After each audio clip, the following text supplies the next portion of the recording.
Pronto, voltando. Vamos lá, então. Bom, continuando da questão de número 9, nós estamos falando ainda da questão do capítulo 11, né? Sobre o capítulo 11, que nós falamos no áudio anterior. A questão número 9 vai pedir para você falar sobre a questão da Guerra dos Emboabas, na verdade, marcar a opção correta, e dos Mascates, que é a revolta da Vila Rica, né?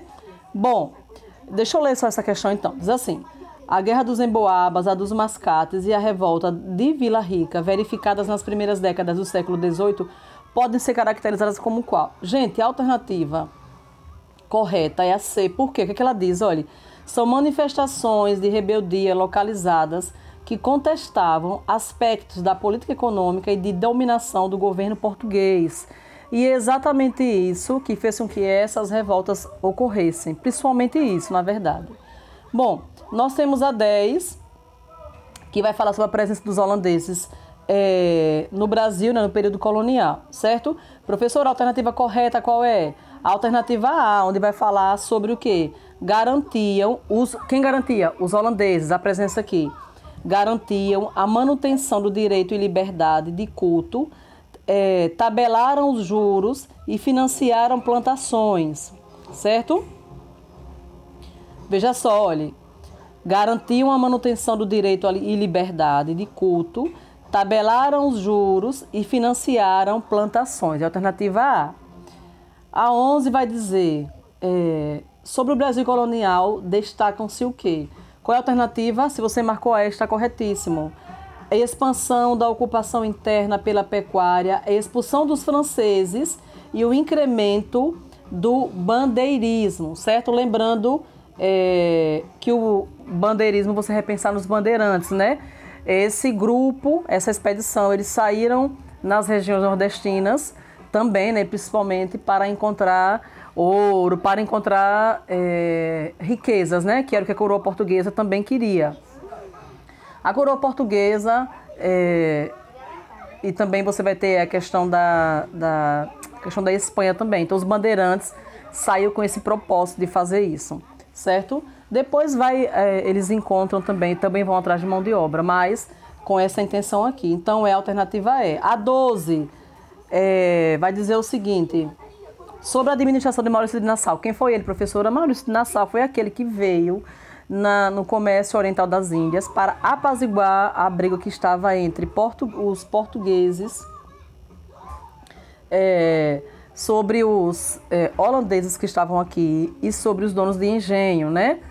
Certo? Bom, aí vai dizer o seguinte: a alternativa correta qual é, professora? A C. Por quê? Porque vai dizer, olha, promoveu efetiva consolidação, né, do sistema de produção açucareira. Ele veio para cá, ele foi a pessoa que intermediou, né, tranquilizou os ânimos, houve empréstimos a esses donos de engenho, e esses engenhos eram de quê? Eram engenhos de açúcar. Daí a produção açucareira se consolidou, ela se fortaleceu, ela cresceu por isso.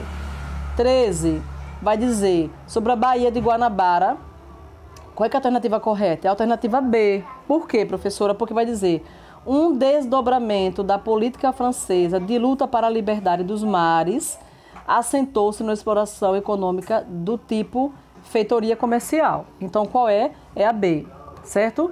A gente tem a questão 14, que vai falar sobre a ocupação holandesa no Nordeste e no Brasil. Qual é que é a correta, professora? A B, porque a B vai dizer o quê? A participação da Holanda na economia açucareira, ou na economia do açúcar, e o endividamento dos senhores de engenho com a Companhia das Índias, certo? Por quê? Porque ela diz assim, olha, foram respectivamente fatores importantes na ocupação holandesa no Brasil. Então, os holandeses veio para cá por quê? Vieram atrás de territórios no Brasil também, né? Descobriram algumas coisas aqui. Mas também eles acabaram vindo por essa questão que a alternativa B diz, a participação da Holanda na economia do açúcar e o endividamento dos senhores de engenho com a Companhia das Índias Ocidentais. Ok? Bom, tudo isso vai acontecer de forma respectiva, né? Como diz a questão lá em cima, olha, fatores importantes na ocupação holandesa no Nordeste, no Brasil e na sua posterior expulsão. Quais foram os fatores? a participação da Holanda na economia açucareira ou no açúcar e o endividamento dos senhores de engenho com a Companhia das Índias Ocidentais, certo? Bom, a 15 vai dizer o seguinte, considerando a presença estrangeira do Brasil colonial, assinale qual é a correta. Então nós temos a A, por quê? Porque a vai dizer, os franceses conseguiram fundar a França Antártica no Rio de Janeiro, o que constituiu uma ameaça para o poder dos portugueses, é a A. A 16 vai falar, o que você pode afirmar aqui sobre o governo de Maurício de Nassau e a dominação holandesa? A alternativa D, que vai dizer, Portugal e Holanda eram colonizadores com interesses claros de explorar, de acordo com suas possibilidades, as riquezas aqui existentes. Lembra que eu disse na questão anterior, uma das questões anteriores, que os holandeses vieram para cá não só para fazer esse intermédio aí com os donos de engenho, apaziguar, né? Mas eles vieram também atrás de territórios. Então, tanto portugueses quanto holandeses vieram ao Brasil com o objetivo de explorar os territórios, certo? A última questão é sobre a União Ibérica. A União Ibérica era o quê? Portugal e Espanha. Vai dizer, durante o período da união entre Portugal e Espanha, o Brasil, o que aconteceu? É a alternativa B. Por quê? Ele foi invadido pela Holanda, é a alternativa B, gente. Foi invadido pela Holanda, interessada na produção do açúcar, certo? Então, olha só. Nós encerramos aqui todo esse caminho aí de questões para o capítulo 11, no livro de vocês, material de vocês. Próxima aula nós continuaremos então, sexta-feira, dia 20, portanto, e dia da Consciência Negra, dia 20, viu? O capítulo 12, expansão do Brasil e a mineração. Vamos falar de uma outra economia já, que foi o minério no Brasil. Cheiro para vocês, viu? Fiquem com Deus.